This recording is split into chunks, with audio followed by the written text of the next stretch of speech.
Gibson is a company that's gone through a number of changes over the course of my playing career, and I've owned more than a few, made from the 60s on. But I haven't owned a traditional maple-topped Gibson Les Paul for about 20 years now, so I decided to see how they're doing these days. Stay with me.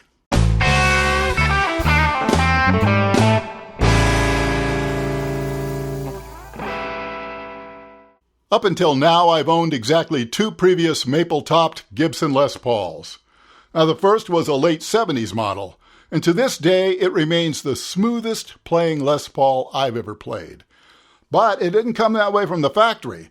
It received some very fine fretwork and a perfect setup after purchase.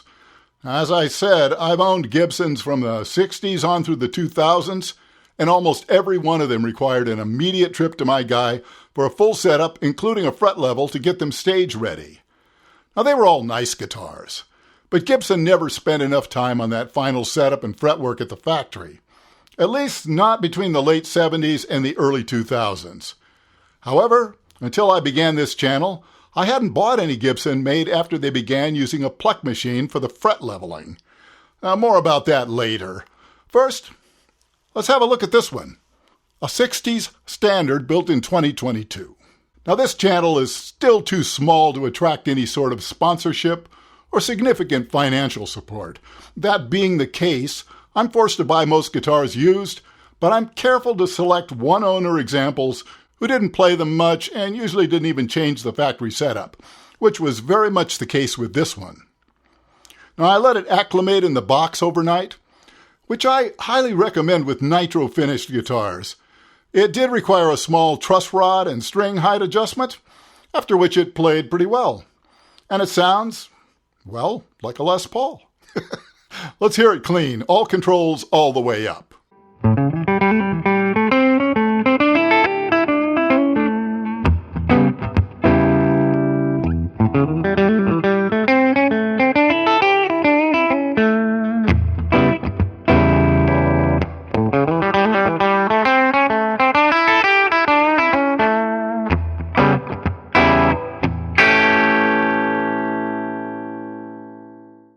Now, the fit and finish is overall quite nice. Sure, there are a few light tooling marks on the binding, but nothing to detract from the beauty of the instrument. The finish looks well done, and generally better than what I was seeing in the early 2000s.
So after playing this for a week, and having played two other recent Gibsons, the Les Paul Special and the SG Junior I reviewed in 2022, I have to conclude Gibson's factory fretwork is consistently better overall than it was prior to the company's use of the Pleck machine.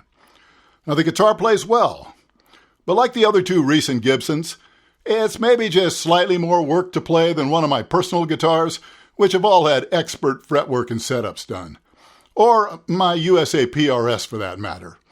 Now, the lesson here is that even though Gibson runs all the guitars through the Pleck process, It's a high-volume production environment, and there's going to be a little room for improvement as often as not. Still, it's way better than it was not so long ago, and frankly, most buyers will find it more than acceptable.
So my final thoughts. This is a very nice guitar, and I do like it. A Gibson Les Paul produces a very recognizable, characteristic thing.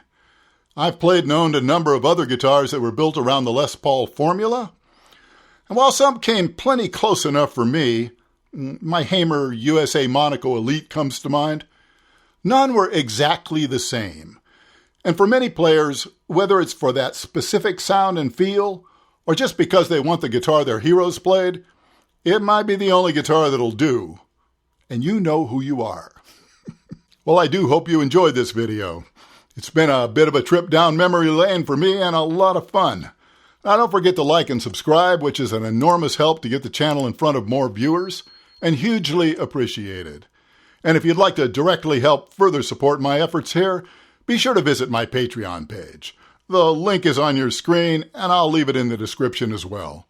And with that, I'll say goodbye for now, and I'll see you again very soon.